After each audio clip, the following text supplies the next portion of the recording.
student to your own YouTube channel Commerce Discussion. Myself Chiranjit बेरा। आज हम जो टॉपिक कराऊंगा वो है सिंगल कॉलम कैशबुक। कैशबुक क्या है, उसका फीचर्स, कितना टाइप का कैशबुक होता है, ये सब हम पिछला क्लास में बोल दिए थे। आज हम जो बोलूंगा वो है सिंगल कॉलम कैशबुक, यानी सिंगल कॉलम कैशबुक में कैसे रिकॉर्ड किया जाएगा। सिंगल कॉलम कैशबुक, जैसे हम बताए थे, सिंगल कॉलम कैशबुक में ओनली कैश ट्रांजैक्शंस को रिकॉर्ड किया जाएगा, यानी इसमें बैंक डिस्काउंट ये सब रिकॉर्ड नहीं किया जाएगा, ओनली कैश ट्रांजैक्शंस को रिकॉर्ड किया जाएगा। तो हम कुछ एग्जांपल ले रहे हैं, कैशबुक का एग्जांपल ले रहा है, उससे कैशबुक करा दूंगा। 2021 जनवरी 1 cash in hand rupees 10,000। January 5 goods sold in cash rupees 10,000। 10 goods purchased in cash rupees 2,000।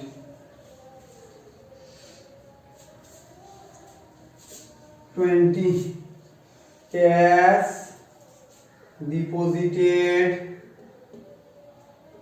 into bank rupees 5,000।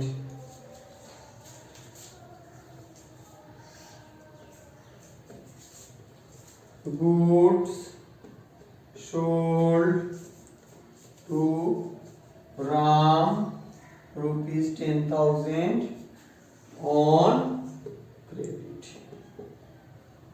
number 3 purchase goods and check paid rupees 15,000। तो ये कैशबुक हम ले लिए, इसको आप सॉल्व करके दिखाऊंगा। इधर हम सॉल्व करूंगा। जो है ये डेट का कॉलम है, डेट, पार्टिकुलर्स,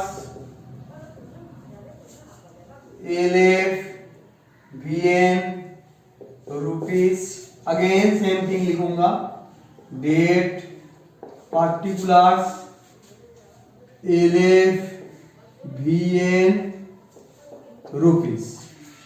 एलएफ का मतलब लेजर फोलियो, वीएन बोले तो वाउचर नंबर।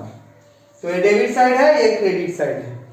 हम जैसे बोले थे, हम दोनों तरफ से सिखा दूंगा, एक जानल करा के और एक वो जैसे हम बोले थे, पैसा जब आएगा उसको डेबिट साइड में लिखना पड़ेगा, पैसा जब चला जाएगा उसको क्रेडिट साइड में लिखना पड़ेगा।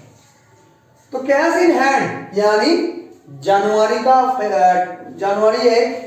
2021 साल का जनवरी 1 में कैश इन हैंड यानी कैश का बैलेंस था 10,000 रुपया। कैश बुक में मेरा बैलेंस था। तो कैश जो है, कैश एक एसेट्स है, यानी इसका डेबिट बैलेंस रहता है, इसीलिए हम लोग इसको डेबिट साइड में रिकॉर्ड करूंगा। 2021 जनवरी 1 टू बैलेंस बीडी कितना अमाउंट होगा, 10,000 हो गया ये वाला। Next January 5 goods sold in cash, यानी कुछ सामान बेचे, बिजनेस का कुछ सामान बेचे और कैश है 10,000। तो इसका जो जर्नल एंट्री क्या होगा, cash account debit to sales. हम बोले थे इसका ओनली वन एस्पेक्ट रिकॉर्ड किया जाता है, यानी कैश को रिकॉर्ड किया जाएगा।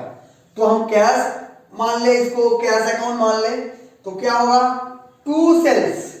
इधर से अगर समझ में नहीं आया तो और एक चीज भी हम बोले थे, पैसा जब आएगा तब डेबिट साइड लिखना पड़ेगा, पैसा जब चला जाएगा तब क्रेडिट साइड लिखना पड़ेगा। तो ये तो सिंपल सा सवाल है।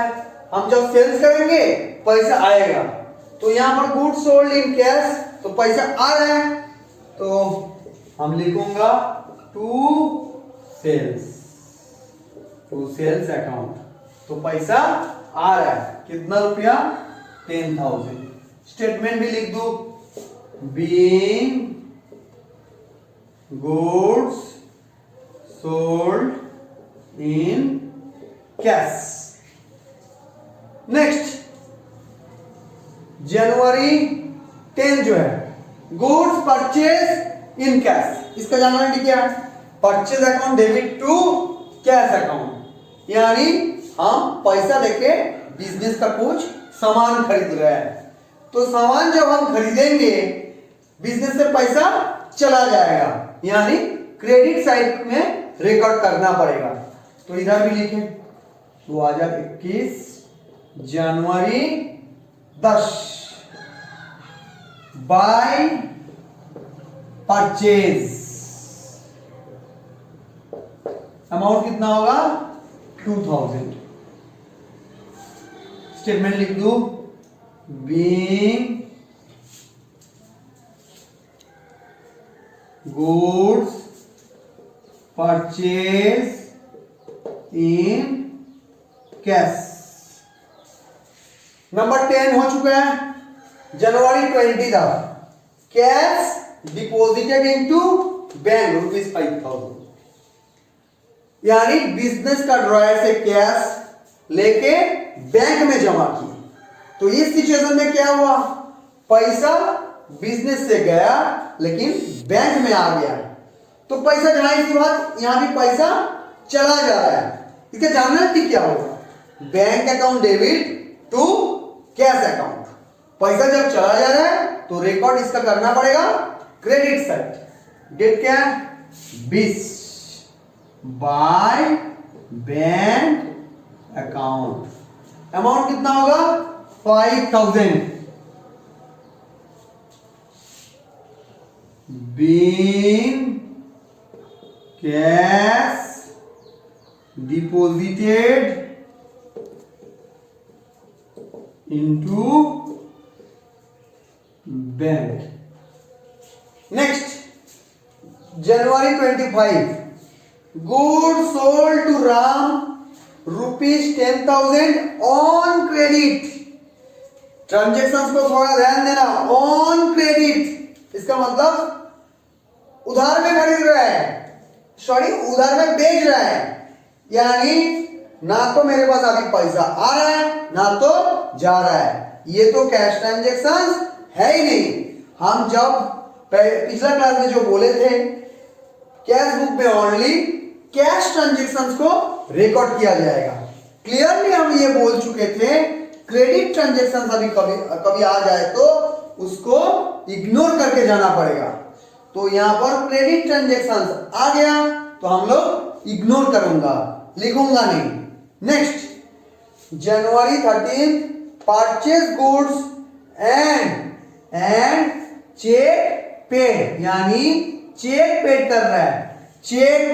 चेक का जो ट्रांजेक्शन है वो तो थ्रू बैंक होता है, यानी इसके चलते तो कैश नहीं जाता है, ये तो सिंगल कॉलम कैश बुक हो रहा है। तो सिंगल कॉलम कैश बुक में ओनली कैश ट्रांजेक्शंस को रिकॉर्ड किया जाएगा, प्योरली कैश ट्रांजेक्शंस को रिकॉर्ड किया जाएगा। इसलिए चेक वाला जो ट्रांजेक्शंस है जो थ्रू बैंक होगा उसको भी रिकॉर्ड हम नहीं करूंगा, यानी इसको भी इग्नोर करके जाऊंगा। तो लास्ट जो दो ट्रांजेक्शंस मेरा है, एक तो क्रेडिट ट्रांजेक्शंस है वो तो कैश बुक में कभी भी नहीं आएगा, और नंबर 2 जो चेक पेड है ये सिंगल कॉलम कैश बुक है और ये बैंक ट्रांजेक्शंस है, इसलिए वो नहीं आएगा। तो मेरा बाकी जो ट्रांजेक्शंस था वो हम पूरा रिकॉर्ड कर लिए, अब इसको बैलेंस करूंगा। इधर जो है मेरा 10,000 और 10,000 20,000 इधर लेके आ गए 20,000 को ऊपर से माइनस कर दे रहा है तो 13,000 हो रहा है।